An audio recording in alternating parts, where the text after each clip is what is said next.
बांग्लादेश में आगे क्या होता है, हर एक तस्वीर आपको पहुंचाएंगे, लेकिन फिलहाल खबरों में आगे बढ़ते हैं और अब बात कर लेते हैं नेम प्लेट विवाद 2 की। दरअसल नेम प्लेट को लेकर अब मांग एक बार फिर से उठने लगी है। वजह क्या है ये जरा आपको बताते हैं। देखिए, हरिद्वार से पवित्र गंगा जल लेकर जो कांवड़िए हैं वो आ रहे थे और शामली में उन्हें नॉन-वेज बिरयानी खिला दी गई, जिसके बाद जमकर वहां पर विवाद हुआ, बवाल हुआ। अब इस पूरे मामले के बाद हिंदू धर्मगुरु जो है इस पूरे विवाद में कूद पड़े हैं और मांग करने लगे हैं कि दुकानों पर नेम प्लेट जो है वो लगाना चाहिए। लेकिन पूरी खबर क्या है, नेम प्लेट को लेकर एक बार फिर से विवाद कैसे शुरू हो गया है, रिपोर्ट के जरिए आपको दिखाते हैं। अपना मेरा अरे तेरा लग जाएगा, चुप हो जा बस, अब क्या लग जाएगा।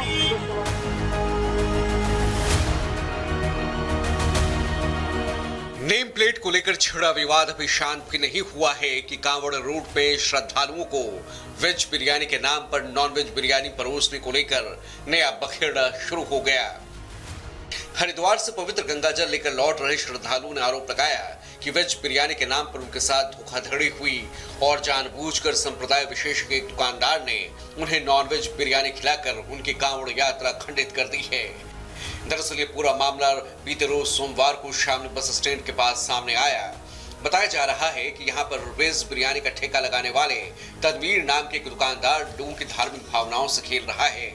श्रद्धालुओं का आरोप है कि बीते रोज जब वो हरिद्वार से पवित्र गंगा जल लेकर अपने शहर हरियाणा लौट रहे थे तो वेज बिरयानी का स्टिकर लगा देखकर 4 श्रद्धालु यहाँ खाना खाने के लिए रुक गए और उन्होंने दुकानदार से वेज बिरयानी की मांग की, लेकिन आरोपी ने जानबूझकर उन्हें नॉन वेज बिरयानी परोस दी, जिसे चखने के बाद जब श्रद्धालुओं को शक हुआ तो उन्होंने बर्तन चेक किया तो पाया कि बर्तन में मांस के टुकड़े रखे थे, जिसके बाद उन्होंने हंगामा मचा दिया। हालांकि पुलिस ने आरोपी के खिलाफ शांति भंग करने के आरोप में कार्रवाई शुरू कर दी है, लेकिन श्रद्धालु पुलिस की इस कार्रवाई से खुश नहीं हैं। उन्होंने पुलिस को अल्टीमेटम दिया है कि आरोपी के विरुद्ध अगर कांवड़ खंडित करने के आरोप से संबंधित धाराओं में कड़ी कार्रवाई नहीं की गई तो फिर वो दुकानदार के घर के बाहर धरना प्रदर्शन देंगे। वहीं इस मामले की जानकारी जैसे ही हिंदू धर्मगुरु यशवीर महाराज को हुई, वो भी गुस्से से तमतमा गए। उन्होंने भी आस्था पर किए गए इस चोट के खिलाफ कार्रवाई करने को लेकर पुलिस को अल्टीमेटम दे दिया है। उसने धार्मिक भावनाओं को भड़काने के लिए, हिंदुओं का, कांवड़ियों का धर्म भ्रष्ट करने के लिए ये गलत कार्य किया है तो हल्की धाराओं में चालान न हो, संबंधित गंभीर धाराओं में उसका चालान होना चाहिए। और यदि गंभीर धाराओं में चालान न हुआ तो हम शीघ्र ही हिंदुओं को लेकर के उस बिरयानी बेचने वाले मुस्लिम लड़के के मकान पर भारी आंदोलन करेंगे। मामला श्रद्धा से जोड़ा है तो पुलिस अफसर भी चौकन्ने हो गए हैं। शामली के एसएसपी संतोष सिंह ने भरोसा दिलाया है कि आरोपी के खिलाफ विधि सम्मत कार्रवाई की जाएगी। पुलिस शांति व्यवस्था बनाए रखने के लिए मुस्तैद है। थाना कांडला में 2 पक्षों के बीच में कुछ खाने पीने को लेकर मारपीट हुई थी। कुछ विवाद की बातें प्रकाश में आई हैं। यद्यपि थाना कांडला से जानकारी प्राप्त की गई, अभी किसी तरह की तहरीर से किसी ने तहरीर कोई प्राप्त नहीं दी है, लेकिन फिर भी थाना कांडला के द्वारा आवश्यक निर्धारित कार्रवाई के रूप में 151 की कार्रवाई की गई है। बहरहाल श्रद्धालुओं का आरोप है कि यूपी के कांवड़ यात्रा रूट में अपनी पहचान छिपाकर कई कारोबारी जानबूझकर धार्मिक भावनाओं से खेल रहे हैं। उनका कहना है कि सावन के पवित्र महीने में इस धोखाधड़ी से वो बेहद दुखी हैं। कुल मिलाकर शामली में हुई इस घटना ने एक बार फिर नेम प्लेट विवाद को हवा दे दी है। Bureau report, Republic Bharat.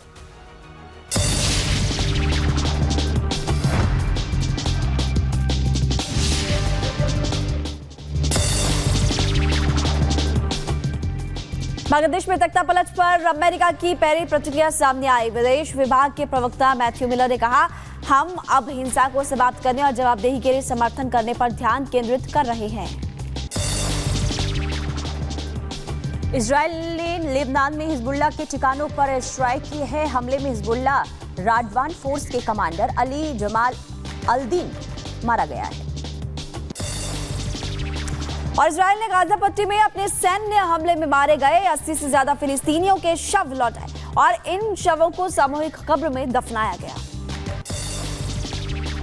Gaza में बढ़ा फिलिस्तीनियों की मौत का आंकड़ा। अब तक 39,000 से ज्यादा लोगों की मौत हो चुकी है। वहीं आपको बता दें कि पिछले 24 घंटे में 40 फिलिस्तीनी की मौत हुई है, 70 से ज्यादा घायल हैं।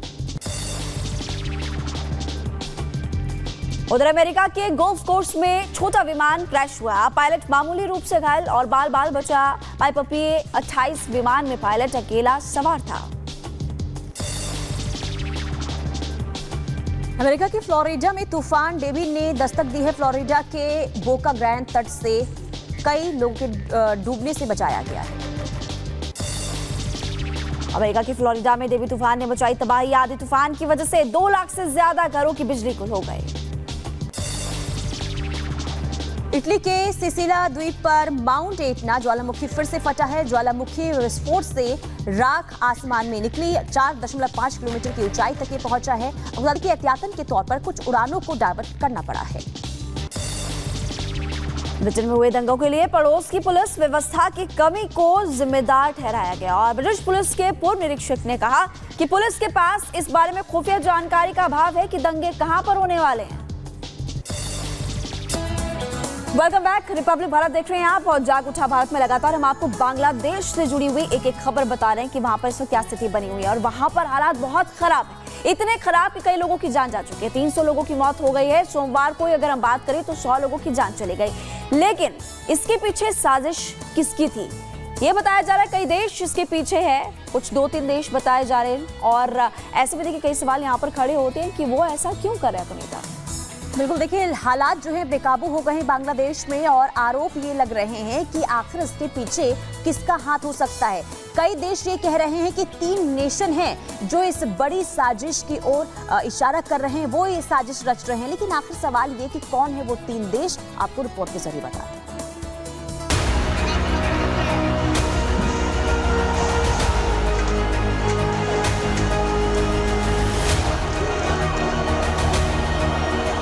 बांग्लादेश में एक बार फिर तख्ता पलट हो गया है। दंगाइयों के प्रधानमंत्री आवास में घुसने के बाद प्रधानमंत्री शेख हसीना अपनी बहन के साथ देश छोड़कर निकल गई। वो पहले त्रिपुरा पहुंची, फिर वहां से गाजियाबाद और अब आगे उनके यूरोप जाने की बात कही जा रही है। लेकिन इस बीच जो सबसे बड़ा सवाल इस वक्त पूरी दुनिया के लोगों को परेशान कर रहा है वो ये कि 1975 के बाद 2024 में हुई इस तख्ता पलट के पीछे किसका हाथ है। बांग्लादेश की फौज के पास क्या विकल्प था कि या तो वो ताइनानमेन स्क्वायर जैसा नरसंहार करे, तो ये तो बिल्कुल जैसे कि श्रीलंका में हुआ था विक्रम राणा सिंह के साथ की सरकार के साथ, वैसा उन्होंने तो अटैक कर दिया है बांग्लादेश के प्राइम मिनिस्टर के आवास के ऊपर। लेकिन लगता है कि बांग्लादेश की फौज अभी तक वफादार रही है। उन्होंने अपने हेलीकॉप्टर में उनको आउट किया, उनका हेलीकॉप्टर है या किसी और हमारी एजेंसी का हेलीकॉप्टर है, ये तो देखना होगा। बेशक पड़ोसी देश होने के नाते भारत पर इस उथल पुथल का असर पड़ना तय है, लेकिन इस उथल पुथल के पीछे गहरी साजिश की बू इसलिए भी आ रही है क्योंकि अभी कुछ महीने पहले ही खुद शेख हसीना ने भी बांग्लादेश के खिलाफ एक अंतर्राष्ट्रीय साजिश की तरफ इशारा किया था, जिसे उस वक्त ज्यादा तवज्जो नहीं मिली। लेकिन अब जबकि उनकी सरकार का तख्तापलट हो चुका है तो अब सारी थ्योरी और सारे विलेन के नाम सामने आ रहे हैं, जिसमें पहला नाम चीन का है। शेख हसीना चाइना का दौरा हुआ था, वो अपना दौरा बीच में छोड़ के वापस आई, तो इससे चाइनीज लीडरशिप शेख हसीना से नाराज थी और इसीलिए ये जो एक स्टूडेंट एजिटेशन को एक पूरी मॉब वायलेंस की तरह ये उभर के आया है सामने और बांग्लादेश को स्टेबलाइज कर रहा है। दरअसल इस आशंका का आधार इसलिए भी मजबूत नजर आ रहा है क्योंकि पहले से ही चीन के कर्ज जाल में फंसे बांग्लादेश की पीएम शेख हसीना पिछले महीने ही चीन दौरे पर गई थी। लेकिन खुद आर्थिक संकट से जूझ रहे चीन ने बांग्लादेश को वादे के मुताबिक नया कर्ज देने के बजाय छोटे कर्ज का लॉलीपॉप थमाना चाहा, जिसे शेख हसीना ने ठुकरा दिया और अपनी यात्रा तय वक्त से पहले ही खत्म करके वो वापस अपने देश लौट आए। बताया जा रहा है कि जिसके बाद पहले से ही बांग्लादेश को 6 बिलियन का कर्ज दे चुका ड्रैगन तिलमिला गया और उसने बांग्लादेश में भड़के आरक्षण की आग में घी डालने का काम किया। लेकिन इस खेल में सिर्फ चीन ही इकलौता विलेन नहीं है। बांग्लादेश में हुए तख्तापलट के पीछे अमेरिका का नाम भी आ रहा है। इसके पीछे तर्क ये दिया जा रहा है कि अमेरिका के रिश्ते बांग्लादेश के साथ अच्छे नहीं रहे और वो भी समय समय पर बांग्लादेश के खिलाफ बयानबाजी करता आया है। खासकर बांग्लादेश में अमेरिका के सैन्य अड्डे बनाने की पेशकश को शेख हसीना सरकार की तरफ से ठुकराए जाने के बाद दोनों देशों के रिश्तों में खटास आ गई थी, जिसे लेकर बांग्लादेश में बगावत के तार को अमेरिका से जोड़ा जा रहा है। ये रिजर्वेशन का ऑर्डर निकला सुप्रीम कोर्ट का उनका, तब बड़ी पीसफुल तरीके से स्टूडेंट्स के प्रोटेस्ट चल रहे थे, 6-7 दिन चले वो, और उसके बाद में एकदम वायलेंट प्रोटेस्ट हो गए। वायलेंट तब हुए जब उसके अंदर वो लेफ्टिस्ट और जिहादिस्ट बीच में आए।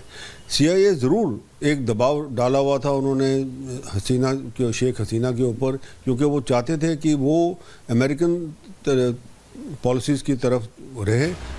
बांग्लादेश में हुए उलटफेर के पीछे अमेरिका के हाथ होने की आशंका को इसलिए भी बल मिल रहा है क्योंकि जिस सेंट मार्टिन द्वीप पर अमेरिका ने अपना नौसैनिक अड्डा बनाने की पेशकश बांग्लादेश से की थी, उसे लेकर शेख हसीना ने आशंका जताई थी कि अमेरिका नौसैनिक अड्डे के नाम पर वहां एक अलग ईसाई देश बनाने का षड्यंत्र रच रहा था।